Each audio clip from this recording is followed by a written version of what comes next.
Kepala desa yang tersandung kasus korupsi kian banyak. Terbaru, Kepala Desa Panaragan, Kecamatan Tulang Bawang Tengah, Kabupaten Tulang Bawang Barat. Berikut sekretarisnya dijebloskan ke penjara pada Jumat lalu karena diduga mengkorupsi dana desa.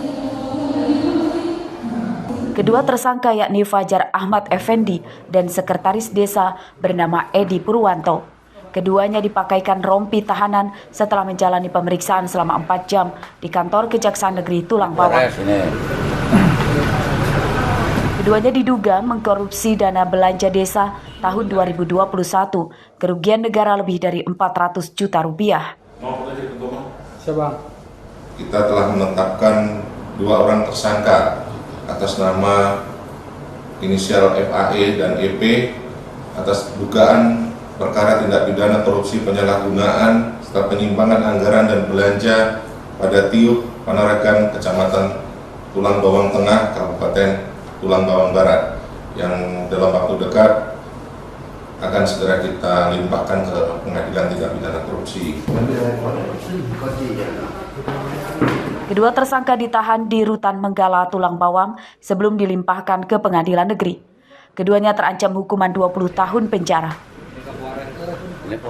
Kepala Kejaksaan Negeri Tulang Bawang, Azitia Wardana, mengimbau seluruh kepala desa di wilayahnya agar menggunakan dana desa sesuai aturan dan digunakan untuk kepentingan masyarakat, bukan pribadi. Mustaki melaporkan dari Tulang Bawang.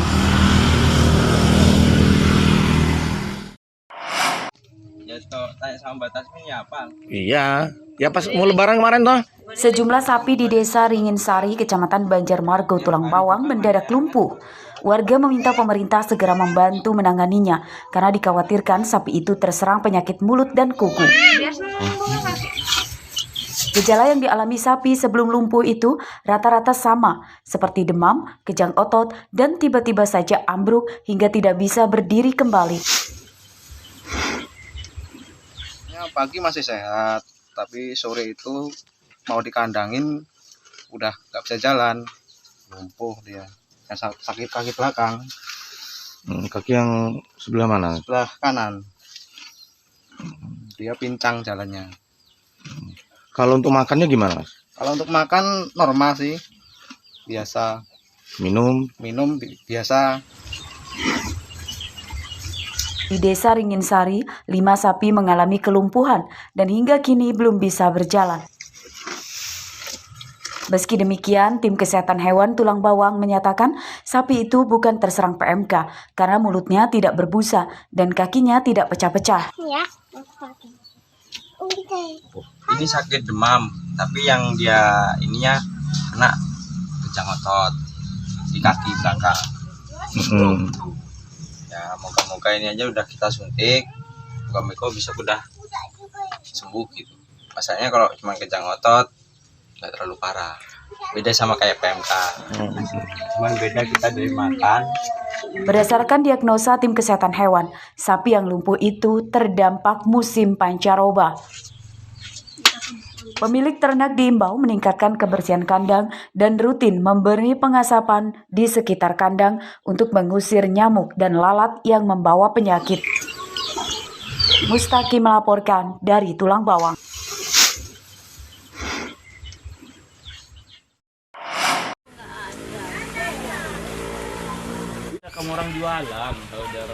Petugas Pemkab Pesisir Barat menggencarkan vaksin PMK di wilayahnya. Sabtu siang, tim vaksinator mendatangi kandang-kandang warga di Kecamatan Pesisir Selatan dan Ngambur. Ternak disuntik vaksin dan diberi vitamin. Vaksinasi diprioritaskan untuk sapi sehat. Sapi yang disuntik vaksin umumnya sapi dewasa dan anak sapi yang telah berusia di atas 2 minggu.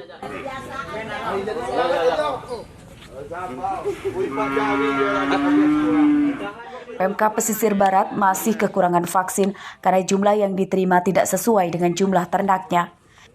Hingga tahap kedua, Pemkab Pesisir Barat baru menerima 1.000 dosis vaksin PMK dari pemerintah pusat.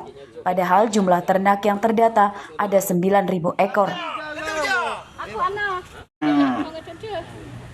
Kita mengajukan bantuan kepada pemerintahan provinsi dalam hal ini kita minta vaksin. Tahap pertama kita mendapat 500 vaksin yang tersuntikan 491 vaksin. Yang kedua, tahap kedua ini kita mendapatkan lagi 500 lagi vaksin yang dalam hal ini sudah proses hari ini kita laksanakan. Alhamdulillah. Di Kabupaten Pesisir Barat belum ditemukan kasus PMK. Meski demikian, para peternak diminta mewaspadainya dengan cara meningkatkan kebersihan kandang.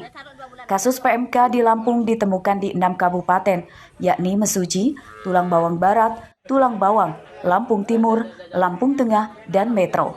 Rosandi melaporkan dari Pesisir Barat.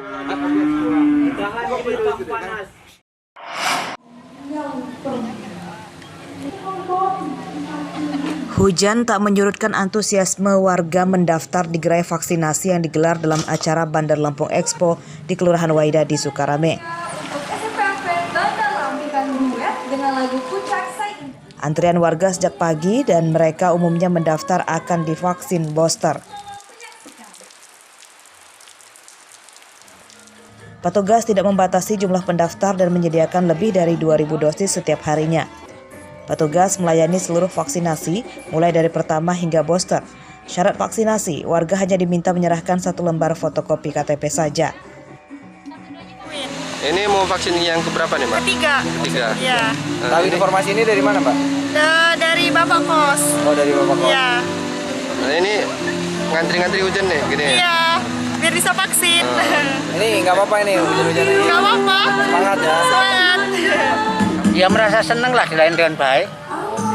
Karena kan terbuka ini kan diinformasikan bagi yang mau, yang belum ya sendiri dipaksakan lah untuk mencegah apa kesehatan gitu loh ya. Nah, jadi yang punya kesadaran ya jauh-jauh yang kesini.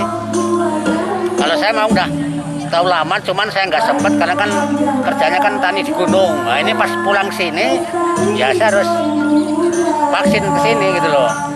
Gerai vaksinasi ramai pendaftar setelah pemerintah kembali memberlakukan vaksinasi booster untuk syarat mengunjungi tempat publik. Apa aja, Bu? Jenis vaksinnya Pfizer. Pfizer. Ya. Selain itu ada lagi? Nggak ada. Ya, yang untuk sekarang adanya aku bawa Pfizer ya. Jadi ini menerima selain dosis booster ini juga menerima dosis 1-2 ya. Bu? Terima. Dari data Kementerian Kesehatan Minggu siang kemarin, pencapaian vaksinasi dosis pertama di Lampung 91,19%. Vaksinasi dosis kedua 72,89% dan vaksinasi dosis ketiga atau booster 14,56%. Target vaksinasi di Lampung 6,6 juta orang.